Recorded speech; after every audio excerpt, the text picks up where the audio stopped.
杨开，你入门3年，147场挑战无一获胜，此次以命相搏，境界却毫无提升，你图什么？乱柿子，随便你。Hai hai hai, selamat datang kembali di channel Min Donghua. Di video kali ini kita akan melanjutkan cerita Donghua Martial Peak. Ayo nggak pakai lama-lama lagi, langsung aja ke ceritanya. Cekidot.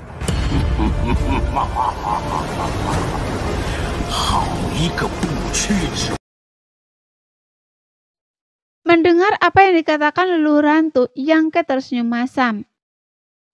Itu hanya kecelakaan. Setelah berpikir sejenak, Yangke tiba-tiba menambahkan. Ngomong-ngomong, senior, apakah Anda sudah membalas dendam Anda yang sebesar? Sebelumnya, leluhur hantu pernah berkata bahwa tujuannya setelah meninggalkan benua gantung adalah balas dendam.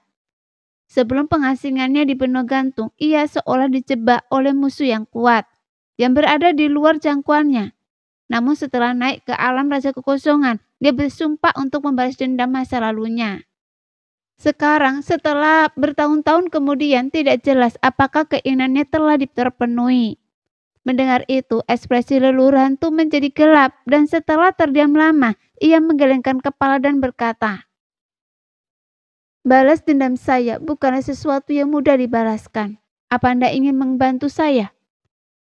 Senior, Anda bercanda. Yangke melambaikan tangannya dengan cepat. Kekuatan saya masih rendah, bagaimana saya bisa membantu Anda? Jangan biarkan saya menjadi beban bagi Anda, karena itu akan menjadi hukuman mati. Jelas, Yangke tidak berani menyetujui dengan enteng. Meskipun dia dan leluhur hantu memiliki beberapa persahabatan sebelumnya, ia tentu tidak akan gegabah terlibat dalam hal-hal seperti itu. Itu hanya lelucon, jangan dianggap serius. Leluhur hantu terkekeh. Tapi Anda tidak perlu meremehkan diri Anda sendiri. Anda bisa melukai bintang pengguncang langit ini dengan serius. Jadi saya punya gambaran kasar tentang kekuatan Anda. Yangke menyentuh hidungnya dan tidak menjawab.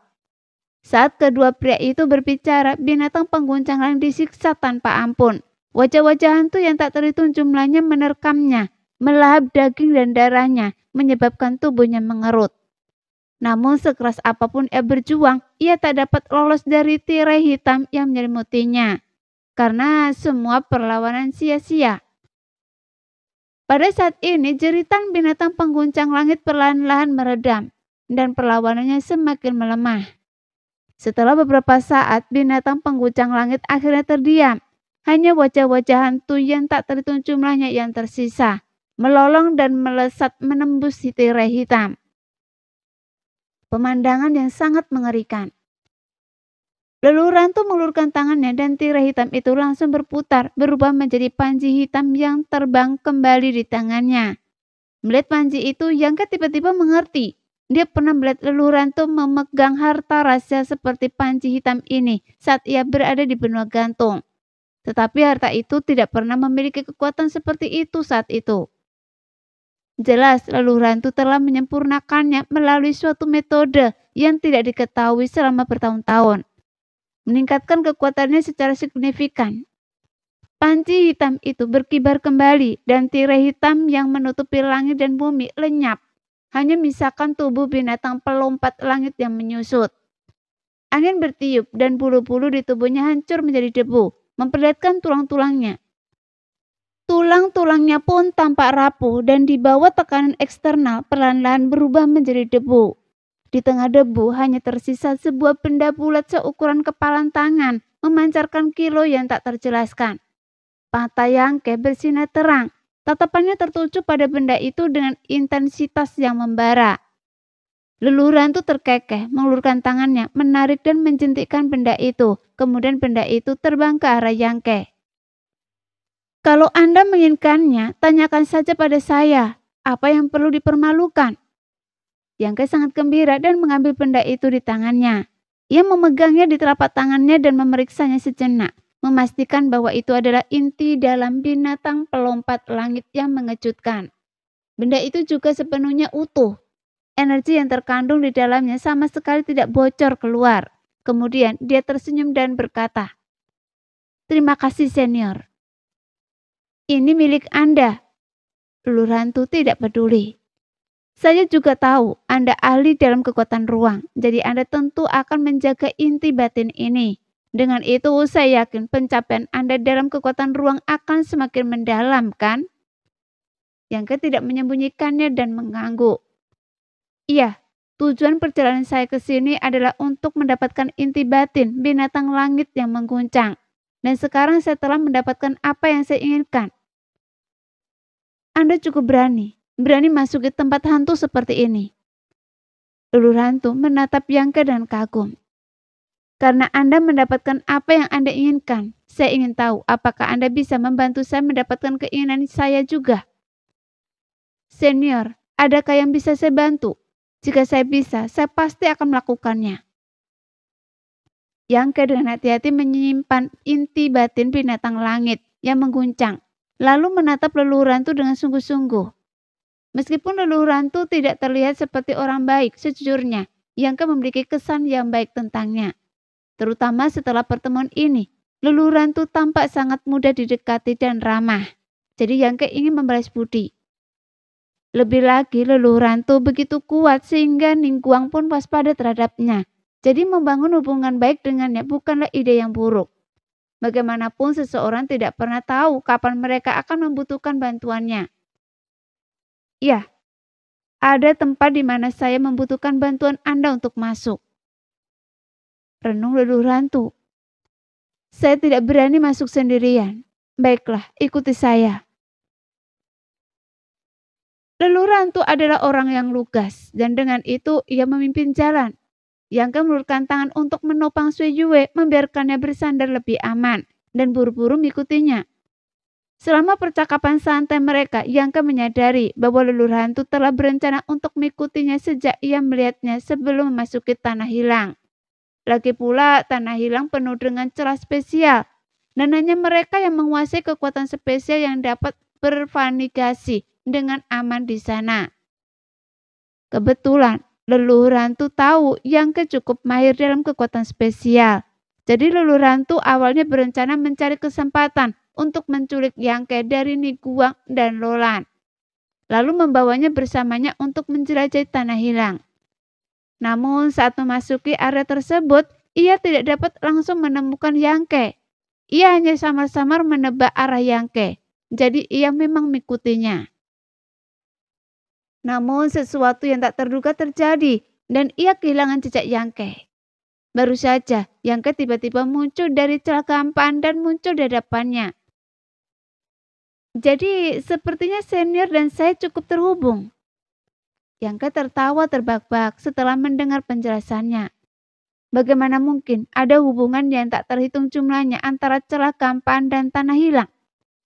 Binatang pengguncang langit yang terluka dan melarikan diri kebetulan muncul di hadapan leluhur hantu. Kebetulan seperti itu sangat langka. "Saya juga cukup terkejut. Saya pikir saya tidak bisa mengandalkan Anda lagi," kata leluhur hantu, kembali menyelimuti dirinya dengan aura hitam. Wajahnya samar tetapi nadanya menunjukkan bahwa pertemuan ini adalah kejutan yang menyenangkan bagi leluhur hantu. "Ngomong-ngomong, senior, Anda ingin membawa saya kemana?" "Lembah obat," jawab leluhur hantu, berlari ke depan tanpa menoleh ke belakang. "Saat saya lewat sana sebelumnya, saya melihat banyak bahan obat spiritual langka. Sayangnya tempat terkutuk itu penuh dengan retakan ruang, jadi saya tidak berani masuk dengan gegabah. Saya hanya ingin mengumpulkan beberapa bunga pencerahan dan terpaksa mundur." "Bunga pencerahan?" Mata Yangke berbinar. Bunga pencerahan adalah bahan obat spiritual tingkat kekosongan tingkat menengah dan sepertinya jumlahnya sangat sedikit di seluruh wilayah bintang. Karena hukum langit dan bumi saat ini sepertinya tidak cocok untuk pertumbuhan bahan obat spiritual kuno seperti itu. Bunga pencerahan hanya bisa bertahan hidup di lingkungan zaman kuno dan Tanah Hilang dengan sedikit nuansa kuno hampir di mana-mana. Tidak mengherankan jika bunga pencerahan ditemukan. Bahan obat spiritual kuno ini baik digunakan untuk memurnikan pil pencerahan maupun dikonsumsi langsung. Sangat bermanfaat bagi para prajurit alam Raja Kekosongan dalam meningkatkan kekuatan dan kondisi mental mereka. Jadi tidak heran bahkan leluhur hantu dengan tingkat kultivasinya terobsesi dengan tempat itu. Ternyata dia telah memperoleh beberapa bunga pencerahan di sana. Iya, selain bunga pencerahan, ada banyak barang bagus lainnya di sana. Beberapa di antaranya bahkan saya tidak kenal. Tapi tempat ini jelas surga bagi para pejuang alam Raja Kekosongan. Jika saya benar-benar bisa mendapatkan manfaat yang cukup di sana, saya yakin bisa mencapai tingkat ketiga alam Raja Kekosongan sebelum saya mati. Suara leluhur hantu terdengar antusias. Mendengar ini, jantung Yangke berdebar kencang. Diam-diam berspekulasi bahwa leluhur hantu pasti sudah menjadi ahli alam Raja Kekosongan tingkat kedua. Kalau tidak, dia tidak akan pernah bicara tentang mencapai tingkat ketiga. Sepertinya ketakutan Ningguang padanya tidak berdasar. Setelah saya mundur dari sana, saya ingin melihat apakah saya bisa menemukan Anda. Jika ada orang di sini yang bisa masuki lembah obat dengan aman, kemungkinan besar itu adalah Anda. Meskipun saya tidak banyak berharap, tapi saya hanya bisa bilang saya beruntung. Kata leluhur hantu. Itu pasti lembah obat yang disebutkan Pamani.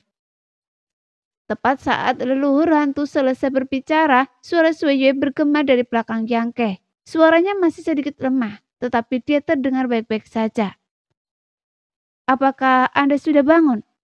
Yangke menoleh dan meliriknya, menyadari wajah Sueyue yang memerah. Sepertinya teknik penyembuhannya memang luar biasa. Baru beberapa saat lukanya sudah stabil. Iya. Saya tadi hanya pingsan, tapi saya sudah sadar. Sueyue mengangguk dan tidak berniat turun dari punggung Yangke. Sebaliknya, ia memeluknya lebih erat, menikmati kehangatan Yangke dengan puas. Kemudian, ia melirik leluhur hantu dengan curiga dan bertanya dengan hati-hati di telinga Yangke. Siapa senior ini? Ini leluhur hantu. Yangke terkekeh. Jangan khawatir, senior dan saya adalah kenalan lama. Leluhur hantu tiba-tiba tertawa aneh. Anda gadis kecil, tapi Anda punya banyak ide. Jika saya benar-benar ingin menyerang Anda, apakah Anda masih hidup? Jangan khawatir, seperti kata kekasih Anda, kita adalah kenalan lama. Bertemu secara kebetulan di tempat hantu ini seperti bertemu teman lama di negeri asing. Dan saya tidak punya niat buruk pada Anda. Mendengar kata kekasih, Sueyue tak kuasa menahan rona merah di lehernya, namun senyum tersungging di sudut mulutnya. Dia kemudian berbisik. Senior, mohon bermurah hati. Saya terluka, jadi mohon maaf tidak bisa memberi hormat. Tidak masalah, kata leluhur hantu dengan acuh tak acuh, melirik Sueyue dengan serius. Tapi gadis kecil, Anda Sueyue dari kamar dagang Heng Luo kan? Ekspresi Sueyue berubah, namun segera pulih. Kemudian dia mengangguk. Bagaimana senior tahu ini? Ia telah menggunakan harta karun rahasia untuk mengubah penampilan dan sosoknya, memperlihatkan wujud yang sama sekali berbeda dari dirinya yang sebenarnya. Terlebih lagi, harta karun rahasia itu dibuat oleh seorang ahli pemurnian dari kamar dagang Heng Luo. Kecuali seseorang mencapai puncak kultivasi Raja Kekosongan tingkat ketiga, mustahil untuk mendeteksi kekurangannya. Jadi Sueyue tidak tahu bagaimana leluhur hantu bisa mengetahui identitasnya begitu cepat. Saya tidak bodoh. Leluhur hantu terkekeh. Hanya sedikit orang yang pernah masuki tanah hilang dan Anda mengenakan pakaian yang sama dengan Sueyue. Anda juga baru saja memanggil Pamani. Jika saya masih tidak tahu latar belakang Anda, maka bertahun-tahun ini akan sia-sia. Leluhur hantu berbicara dengan ekspresi lega. Ia penasaran dengan asal-usul wanita yang digendong Yangke di punggungnya. Lagi pula ia belum pernah melihatnya sebelumnya ketika memasuki tanah hilang. Kemudian setelah merenungkan berbagai petunjuk, ia akhirnya mengerti. Jadi begitu. Sueyue mengangguk. menyadari bahwa leluhur hantu mengenalinya bukan karena kekuatannya, tetapi karena ia telah mengungkapkan terlalu banyak kekurangan. Tuan muda ketiga dari kamar dagang Heng Luo sebenarnya seorang wanita. Ini cukup mengejutkan. Leluhur hantu kagum. Senior, Sui Yue memiliki beberapa rahasia, jadi dia tidak ingin siapapun mengetahui identitasnya. Tolong rahasiakan ini. Yangka terkekeh. Seperti yang Anda tahu, kamar dagang Heng Luo adalah organisasi yang kaya dan berkuasa. Jika masalah ini terbongkar, saya bukan tukang gosip. Cibir leluhur hantu. Laki-laki atau perempuan, itu bukan urusan saya. Terima kasih senior, kata Sui Yue sambil menggigit bibir merahnya. Setelah berpikir sejenak, ia mendekatkan diri ke telinga Yangke berbisik. Sebaiknya saya mengubah penampilan saya. Kalau tidak, saat saya bertemu orang lain, saya mungkin akan ketahuan lagi. Terserah Anda. Yangke mengangguk. Sui Yue kemudian mengulurkan tangannya dan menyentuh bagian tertentu di dadanya. Dengan aktivasi energi sucinya, harta rahasia yang ia kenakan di tubuhnya yang dapat mengubah penampilan dan bentuk tubuhnya kembali berefek. Mengubahnya menjadi pria seperti sebelumnya. Gadis kecil, apa yang Anda katakan tadi berarti kamar dagang Heng Luo Anda juga tahu di mana lembah obat berada? Tanya leluhur hantu lagi. Iya, Sui Yue mengangguk pelan. Kamar dagang Heng Luo kami sudah lama mengetahui keberadaan lembah obat.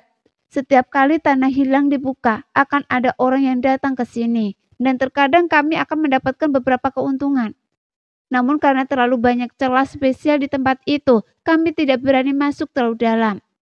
Target kami sebelumnya juga lembah obat, tetapi kami bertemu banyak kupu-kupu hantu dan terpisah dari Paman Nidan yang lainnya. Jadi ini bukan rahasia. Leluhur hantu kecewa. Anak muda yang, sepertinya kita harus mempercepat. Kalau tidak, jika seseorang sampai di sana lebih dulu, mereka mungkin tidak akan bisa minum supnya. Baiklah, saya akan mengantar Anda. Sambil berbicara, leluhur hantu membuat segel tangan dengan kedua tangannya dan mengorbankan panci 10.000 jiwa. Detik berikutnya, panci 10.000 jiwa menyelimuti ketiga orang itu, berubah menjadi cahaya hitam dan terbang cepat ke depan. Dengan kecepatan yang tiba-tiba meningkat lebih dari 2 kali lipat. Penemuan lembah obat oleh leluhur hantu adalah kebetulan belaka. Ia tidak memiliki tujuan khusus masuki tanah yang hilang ini. Setelah mendengar bahwa di sana terdapat barang-barang berharga yang dapat meningkatkan kekuatan para ahli alam Raja Kekosongan. Jadi dia memberanikan diri untuk menjelajah. Saat melacak Yangke, dia menemukan lembah obat tak jauh darinya dan menemukan beberapa bunga pencerahan. Sayangnya, bahkan dengan kekuatannya yang luar biasa, ia tidak berani melangkah lebih jauh dan terpaksa kembali dengan enggan. Sekarang dengan Yangke di belakangnya, ia secara alami gembira dan siap untuk masuk dan melepaskan pertumpahan darah. Lembah obat tidak terlalu jauh dari tempat ia dan Yangke bertemu, tetapi juga tidak dekat. Butuh seharian penuh bagi mereka bertiga untuk mencapai tujuan mereka. Kemudian panci 10.000 jiwa perlahan ditarik kembali, memperlihatkan ketiga sosok itu. Namun setelah leluhur hantu melepaskan indera ilahnya untuk mengamati sekeliling, ekspresinya menjadi gelap dan ia mendengus. Benar saja, cukup banyak yang telah tiba. Dalam radius 100 mil, banyak ahli alam Raja Kekosongan telah berkumpul. Tidak diketahui bagaimana orang-orang ini mendapatkan informasi ini, atau apakah seperti leluhur hantu, mereka menemukan tempat ini secara kebetulan. Yangke melirik sekilas dan melihat sosok master bintang ungu, Jilong dan Jidongle. Keduanya memiliki rambut ungu panjang yang sama, berdiri tegak di lereng bukit kecil. Selain mereka, Su Wei yang sebelumnya telah berkomplot melawan Yangke juga ada di sana, dan bahkan Kong Fa telah tiba. Keduanya masih bersekongkol. Tetapi Kong Fa tampak terluka parah, wajahnya sedikit pucat. Sepertinya ia tidak mendapatkan keuntungan apapun dari serangan kupu-kupu hantu sebelumnya, dan beruntung karena nyaris lolos dari kematian. Sui Yue! Sebuah suara gugup namun gembira memanggil dari kejauhan di sebelah kanan. Yang berbalik dan melihat Ningguang bergegas ke arah mereka. Dengan waspada mengamati leluhur hantu, bahkan Lolan mengikutinya dari dekat. Pamani! Teriak Sui Yue kegirangan dari punggung Yangke. Di tempat hantu ini tak ada yang lebih membahagiakan daripada bertemu keluarga. Meskipun ia merasa nyaman bersama Yangke, ia tetap mengkhawatirkan keselamatan Ningguang. Melihatnya tak terluka, Sui Yue tentu saja merasa lega. Apa yang terjadi? Ningguang tidak mendekat terlalu dekat, melainkan berdiri 10 kaki dari Yangke dan yang lainnya. Dia bertanya dan mengamati leluhur hantu dengan waspada. Dia khawatir Yangke dan Sui Yue telah ditangkap oleh leluhur hantu. Jika demikian, pergerakannya pasti akan terbatas. Pikiran ini bukan karena kehati-hatian, melainkan karena leluhur hantu adalah individu yang berbahaya. Dan siapapun yang memiliki sedikit akal sehat pun akan setuju. Jangan khawatir, Pamani. Saya hanya terluka ringan, tidak serius. Jawab Sui Yue sambil meluncur turun dari punggung Yangke. Ekspresi Ningguang sedikit melunak setelah mendengar kata-katanya. Ia melirik Yangke, lalu Sui Yue dan akhirnya leluhur hantu. Setelah memastikan bahwa ia tidak melakukan apapun pada Sui Yue, ia mengepakkan tinjunya dan berkata, "Bolehkah saya bertanya siapa teman ini?" Lagi pula leluhur hantu datang bersama Sui Yue, jadi Ningguang harus menanyakan identitasnya.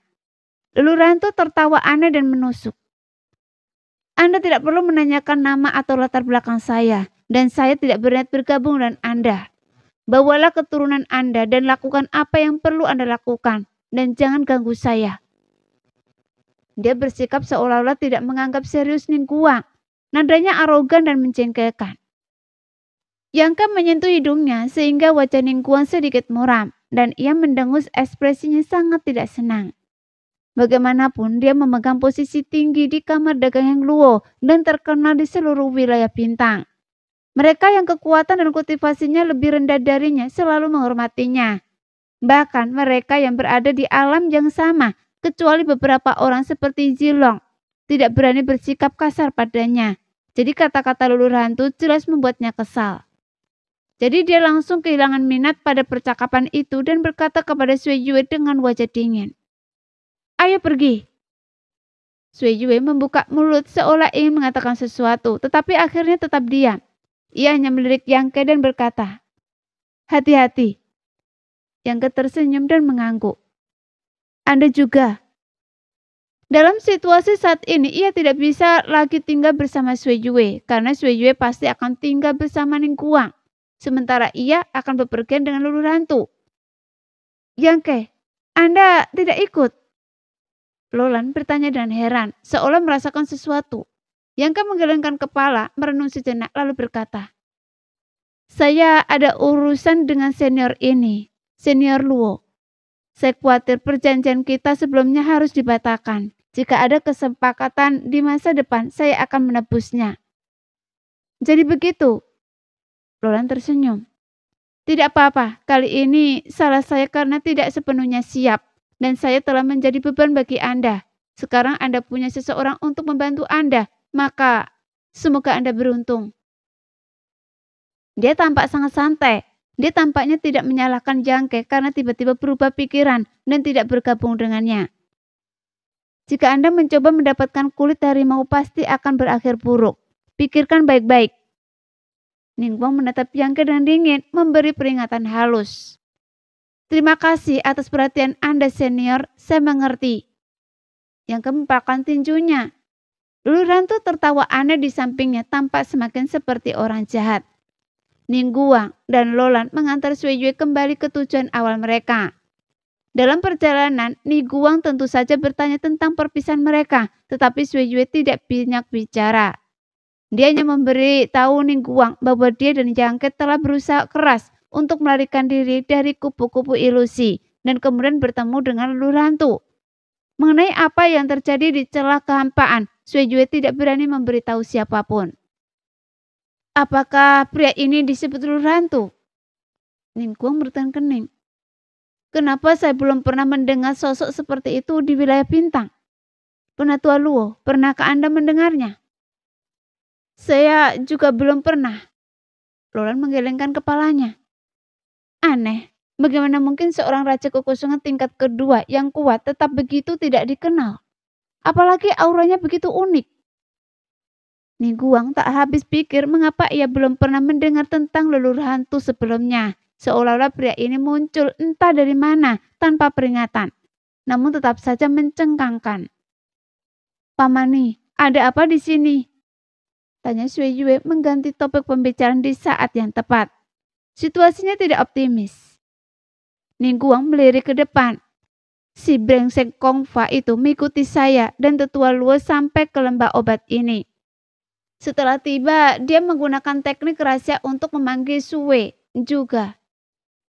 Zilong sudah tahu lokasi lembah obat ini, dan laki tua Meng Tong yang entah bagaimana mendapatkan berita itu juga datang ke sini. Meng Tong? Su Yue mengerutkan kening, melihat ke satu arah. Tiba-tiba ia melihat seorang pria tua bertubuh pendek, menyipitkan mata dan mengamati sekelilingnya dengan ekspresi licik. Tapi pria ini adalah master alam Raja Kekosongan sejati. Meskipun baru di level pertama, dia berada di puncak ranah ini. Konon, Meng Tong telah berada di alam Raja Kekosongan selama 1000 tahun, tetapi belum pernah berkesempatan untuk menembus ke tingkat kedua. Jika ia mendapat kesempatan, terobosan hanya akan sekejap mata. Asal-usul Meng Tong diselimuti misteri dan tak seorang pun tahu asal-usulnya yang sebenarnya. Lebih lanjut, ia tidak berafiliasi dengan faksi manapun karena ia selalu berkultivasi sendirian. Bagi seniman bela diri tanpa aliran atau sekte, mencapai tingkat kultivasi yang tinggi sangatlah sulit. Tanpa bimbingan, mereka harus mengandalkan disiplin diri, membuat kesalahan di sepanjang jalan, dan berpotensi menggagalkan upaya mereka.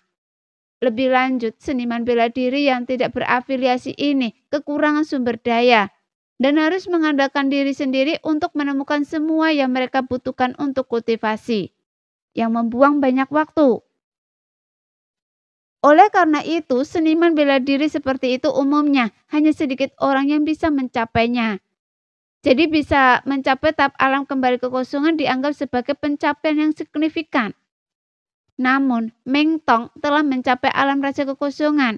Ini menunjukkan keberuntungan dan nasib baiknya yang luar biasa.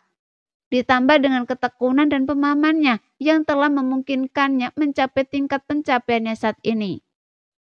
Meskipun kultivasi Meng Tong bukanlah yang tertinggi di alam raja kekosongan di wilayah bintang, tapi reputasinya sangat besar.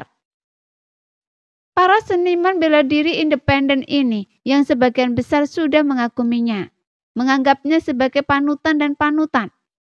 Bintang Ungu, Aliansi Pedang, Kamar Dagang Luo, setiap kekuatan besar di wilayah bintang telah menawarkan cabang zaitun kepada Meng Tong, berharap untuk merekrutnya, menjanjikan imbalan yang besar dan status seorang tetua. Sayangnya, Meng Tong belum menyetujui tawaran apapun, tetap menjadi sosok yang menyendiri, bahkan tidak pernah menerima murid. Dalam arti tertentu, ia adalah legenda di wilayah bintang. Dia tidak bermusuhan atau terlalu dekat dengan faksi manapun, sehingga menjalani kehidupan yang sangat memuaskan. Terkadang, Ningguang iri pada kehidupan Meng Tong dan merindukannya. Namun jika ia harus meninggalkan segalanya dan hidup seperti Meng Tong, ia mungkin tidak akan bahagia. Meng Tong termasuk di antara para pejuang yang masuki Tanah Hilang kali ini, dan ia bahkan menemukan dirinya di gudang harta karun Tanah Hilang. Terlepas dari bagaimana ia tiba, jelas bahwa ia sangat beruntung. Termasuk Meng Tong dan leluhur hantu yang baru tiba. Ada 7 ahli alam raja kekosongan yang hadir. Jumlah ini mewakili setidaknya 60 hingga 70% prajurit yang memasuki Tanah Hilang. Jika kita juga menghitung mereka yang gugur di sana, para ahli alam raja kekosongan yang tiba di lembah obat kemungkinan besar mencapai 80% dari total jumlah mereka yang masih hidup. Ramuan spiritual di luar lembah obat telah dibagi. Ningguang menunjuk ke arah lembah luas di depan. Dibagi? Sui Yue tertegun. Apa hasil panennya? Ningguang tersenyum tipis. Tidak buruk sama sekali, meskipun jumlahnya tidak banyak. Semua yang kita peroleh ada harta karun. Saat keduanya berbicara, Lolan menyentuh cincin spesialnya, seolah-olah ia telah menuai panen yang melimpah. Ramuan spiritual yang tersisa tersembunyi di dalam, tetapi kita tidak bisa masuk untuk sementara waktu. Ningguang melanjutkan. Sui Yue menatap lembah luas di depan. Melihatnya diselimuti oleh cahaya berwarna pelangi yang menyilaukan. Seperti air yang mengalir, cahaya itu memenuhi seluruh lembah, membuat lembah obat yang luas tampak seolah-olah diselimuti oleh gelombang warna-warni. Dari cahaya yang menyata itu, Sui Yue merasakan ancaman yang mematikan. Cahaya harta karun 7 bintang? Wajah Sui Yue menggelap saat ia memanggil nama cahaya 7 warna itu. Mengingat status dan posisinya, ia jelas tahu sesuatu tentang lembah obat. Iya, Ningguang mengangguk pelan. Ini adalah cahaya harta karun 7 bintang yang tercipta ketika burung dewa, merak 7 bintang bernafas. Benda ini tak terbendung. Harta karun rahasia, teknik mistis, dan kesadaran ilahi semuanya tak efektif melawannya. Sekali diselimuti olehnya, setinggi apapun kultivasi seseorang, mereka akan segera mati. Jadi sungguh mengerikan. Lalu bagaimana tepatnya kita bisa masuk? Tanya Lolan cemas. Meskipun ia sudah tiba di sini bersama Ningguang dan mendapatkan beberapa wawasan, dia tidak tahu apa-apa tentang tempat ini. Ini pertama kalinya ia mendengar tentang merak 7 bintang dan cahaya harta karun 7 bintang. Ia tahu ia tak berdaya untuk melenyapkan cahaya ini. Cahaya yang bahkan Ningguang pun tak berdaya melawannya. Tunggu, kata Ningguang dengan sungguh-sungguh. Cahaya berharga ini dipancarkan oleh burung dewa saat ia mengembuskan nafas. Tunggu hingga ia menyerapnya, barulah kita bisa masuk. Ada banyak celah spesial di lembah obat. Meskipun berbahaya, celah-celah ini juga berfungsi sebagai penghalang alami. Saat ia mengembuskan nafas lagi, melepaskan 7 cahaya, kita hanya perlu menemukan celah spesial dan bersembunyi di baliknya. Dengan mengandalkan keberadaan celah spesial itu, kita bisa menghindarinya. Mendengar ini, ekspresi Lolan tiba-tiba muncul.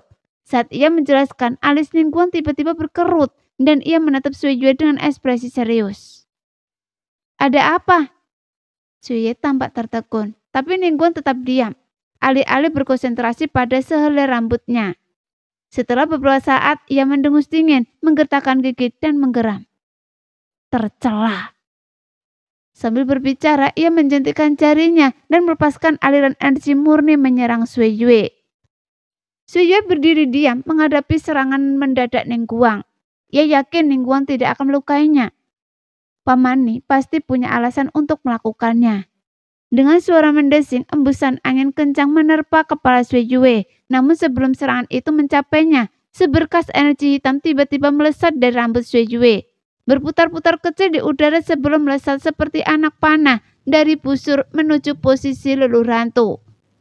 Kecepatan energi hitam itu begitu cepat sehingga bahkan Ningguang pun tak mampu menghentikannya.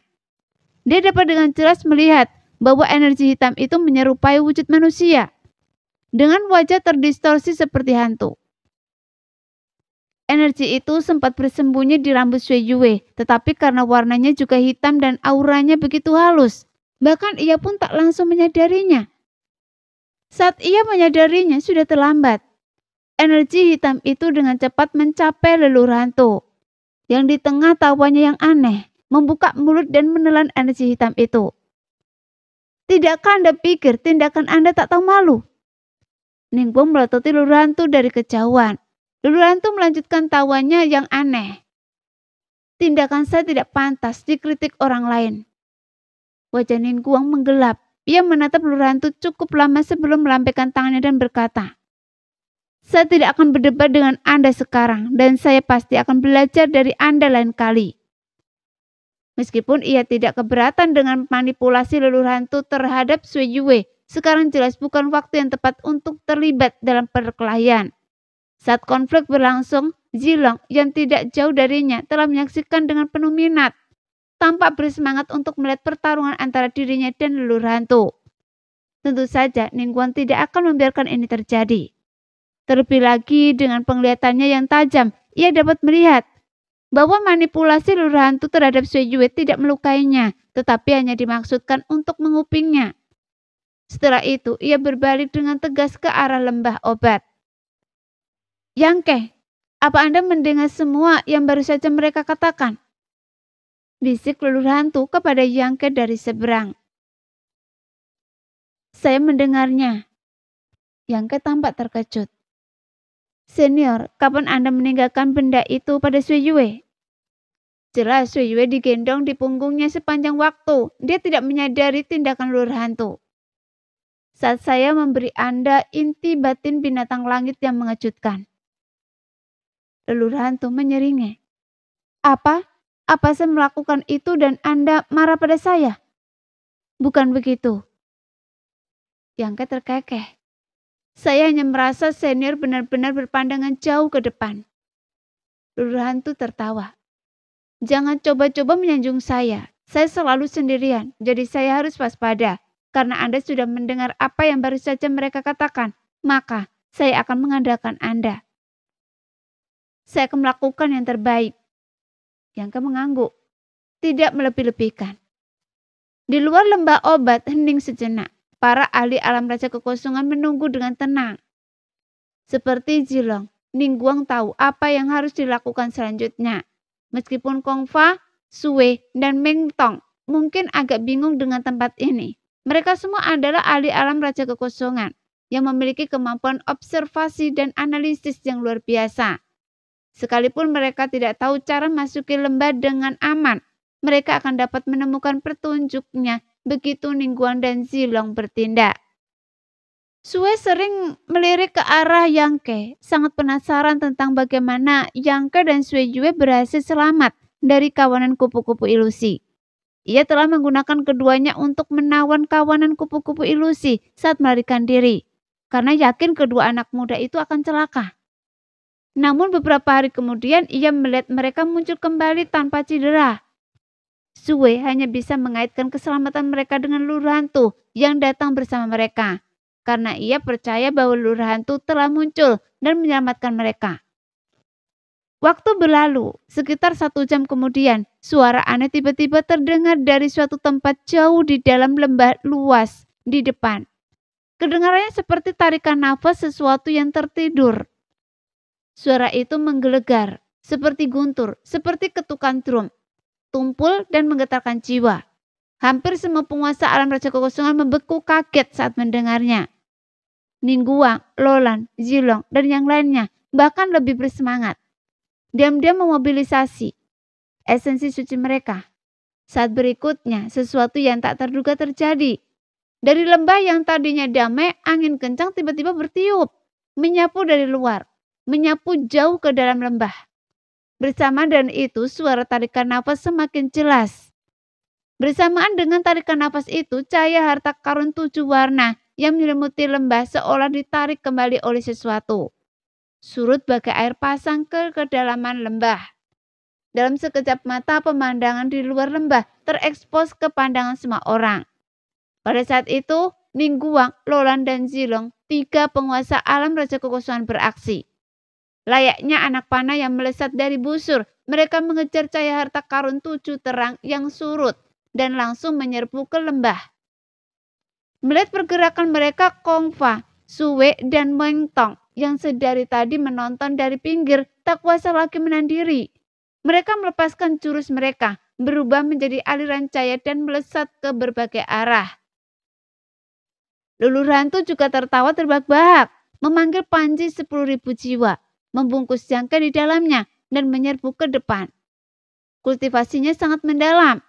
Di antara semua orang kuat alam raja kekosongan, hanya Ningguang dan Zilong yang mampu menandinginya. Kecepatannya luar biasa dan dalam sekejap mata ia telah menempuh jarak 10 mil penuh. Pada saat yang sama hanya retakan spesial yang tak terhitung jumlahnya, besar dan kecil, menghiasi lembah. Retakan-retakan ini seperti luka antara langit dan bumi, selamanya menghiasi lanskap. Banyak lagi yang tersembunyi. Beberapa dapat dideteksi oleh indera ilahi, sementara yang lain lenyap tanpa jejak. Ningguang dan Zilong sama-sama membawa harta rahasia yang mampu mendeteksi celah spesial. Mereka mengandalkan harta ini untuk maju, terus-menerus mengubah arah untuk menghindari lokasi celah-celah ini.